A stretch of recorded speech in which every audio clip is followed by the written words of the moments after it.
ನಮಸ್ಕಾರ ಸ್ನೇಹಿತರೆ.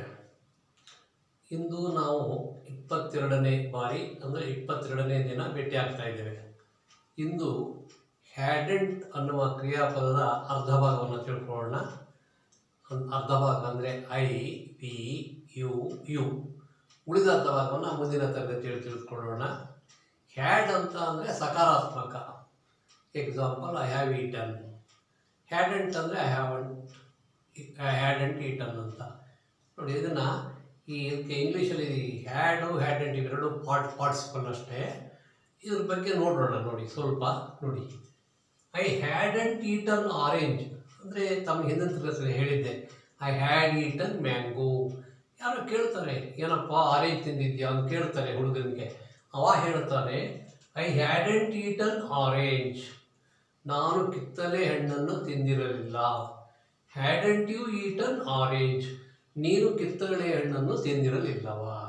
ಅಕಸ್ಮಾತ್ ಇನ್ನೊಂದು ಹೇಳ್ತಾನೆ ಹುಡುಗ, ಐ ಹ್ಯಾಡೆಂಟ್ ಈಟನ್ ಪೂರಿ ಅಥವಾ I hadn't eaten samosa. Hadn't you eaten samosa.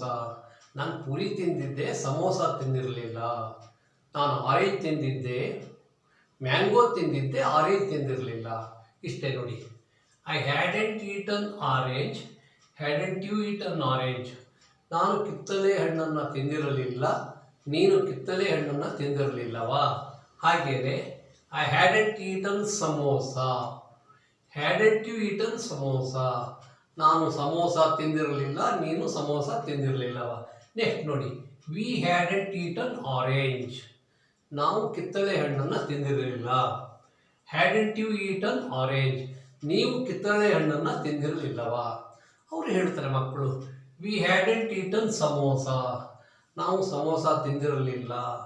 Hadn't you eaten samosa. ನಾವು ಸಮೋಸ ತಿಂದಿರಲಿಲ್ಲವಾ? ಈಗ ನಮ್ಮ ಎದುರಿದ್ದವರಿಗೆ, ಒಬ್ಬರೇ ಇದ್ದವರಿಗೆ ಅಮ್ಮ ಹೇಳ್ತಾರೆ, ಪುಟ್ಟ ನೀನು ಮೊನ್ನೆ ಯು ಹ್ಯಾಡೆಂಟ್ ಈಟನ್ ಆರೆಂಜ್.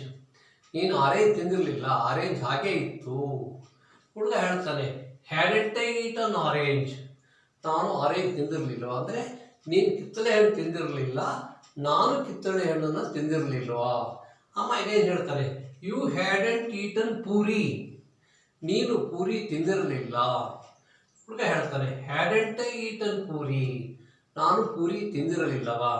ಇಲ್ಲಿ ನೋಡಿ, ನೆಕ್ಸ್ಟ್ ಹೇಳ್ತಾರೆ, ಇದು ಬಹುವಚನಕ್ಕೆ ಪ್ಲೂರಲ್ಗೆ. ಇದು ನೋಡಿ, ಯು ಹ್ಯಾಡೆಂಟ್ ಈಟನ್ ಆರೆಂಜ್. ಇಬ್ಬರು ಮಕ್ಕಳು, ಒಬ್ಬರಿಗಿಂತ ಹೆಚ್ಚಿದ್ರೆ ಇವು ಎಷ್ಟು ಜನ ಇದ್ರೂ ಇವನೇ. ಇಬ್ಬರಿದ್ದಾಗ ಪ್ಲೂರಲ್ ಅನ್ಕೋಬೇಕು. You hadn't eaten orange, hadn't we eaten orange. ನೀವು ಆರೆಂಜ್ ತಿಂದಿರಲಿಲ್ಲ, ನೀವು ಕಿತ್ತಳೆ ಹಣ್ಣು ತಿಂದಿರಲಿಲ್ಲ. Hadn't we eaten orange. ನಾವು ಕಿತ್ತಳೆ ಹಣ್ಣನ್ನು ತಿಂದಿರಲಿಲ್ಲವಾ? ಹಾಗೆ ಹೇಳ್ತಾರೆ ಅಮ್ಮ ಅವ್ರಿಗೆ, ಯು ಹ್ಯಾಡೆಂಟ್ ಈಟನ್ ಸಮೋಸ. ನೀವು ಸಮೋಸ ತಿಂದಿರಲಿಲ್ಲ. Hadn't we eaten samosa. ನಾವು ಸಮೋಸ ತಿಂದಿರಲಿಲ್ಲವಾ? ಇದನ್ನು ಟೇಕು, ಗೋ ಇದಕ್ಕೂ ಹಾಕೋಬೋದು. ನಾವು ಮೊನ್ನೆ ಮಾಡಿದ್ವಲ್ಲ ಆ ಥರ. ಈಗ ನೋಡಿ, ಹೇಳ್ತಾನೆ ಹುಡುಗ, I hadn't taken your pen.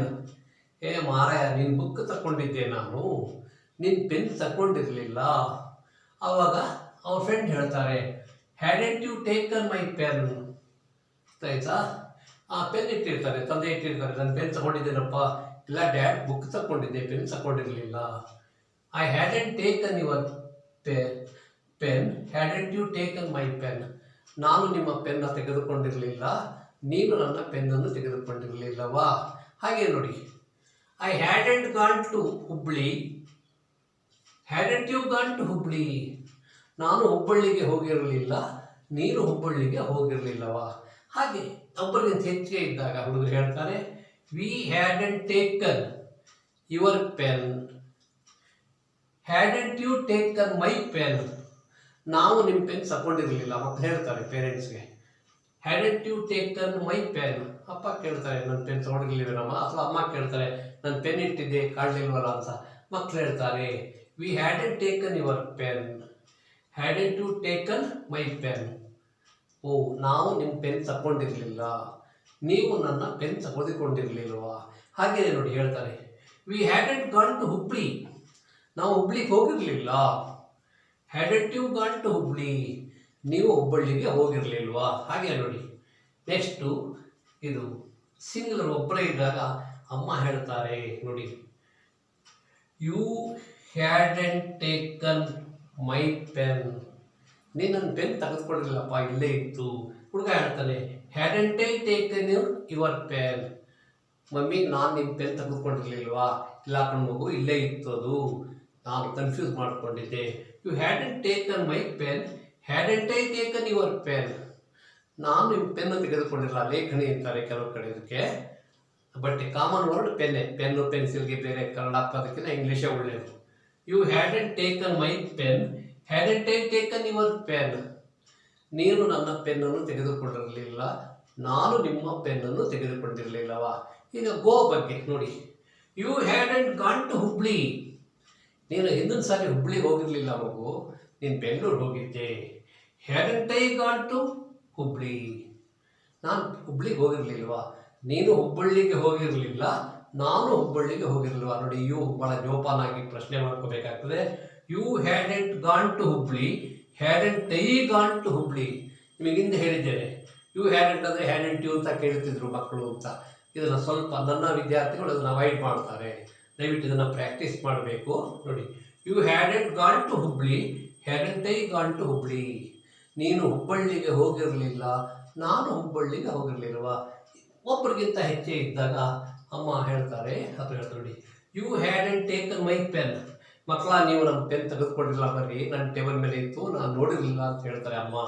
You hadn't taken my pen. ಮಕ್ಕಳು ಹೇಳ್ತಾರೆ, hadn't we taken your pen. Sorry ಅಮ್ಮ, ನಾವು ನಿಮ್ಮ ಪೆನ್ ತೆಗೆದುಕೊಂಡಿರ್ಲಿಲ್ವಾ ಅಂತ.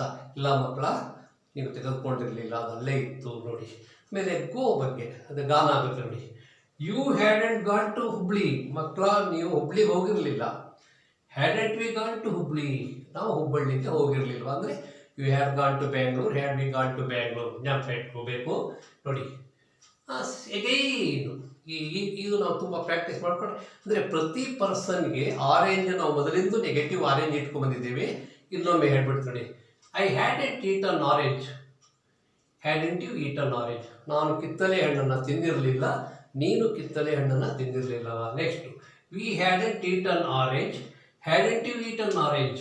ನಾವು ಕಿತ್ತಳೆ ಹಣ್ಣನ್ನು ತಿಂದಿರಲಿಲ್ಲ, ನೀವು ಕಿತ್ತಳೆ ಹಣ್ಣನ್ನು ತಿಂದಿರಲಿಲ್ವಾ? Next, you hadn't eat an orange, hadn't I eat an orange. ನೀನು ಕಿತ್ತಳೆ ಹಣ್ಣನ್ನು ತಿಂದಿರಲಿಲ್ಲ, ನಾನು ಕಿತ್ತಳೆ ಹಣ್ಣನ್ನು ತಿಂದಿರಲಿಲ್ವಾ?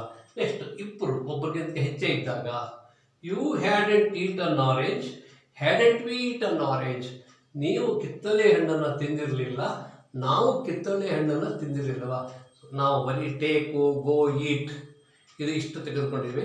ಎಲ್ಲ ಕ್ರಿಯಾಪದಗಳನ್ನು ಈ ಟೆನ್ಸಲ್ಲಿ ಹೀಗೆ ಮಾಡ್ಬೋದು. ಮುಂದಿನ ತರಗತಿಯಲ್ಲಿ ಉಳಿದ 4 ವ್ಯಕ್ತಿಗಳ ಬಗ್ಗೆ ಮುಂದಿನ ತರಗತಿಯಲ್ಲಿ ಅಭ್ಯಾಸ ಮಾಡೋಣ. Thank you.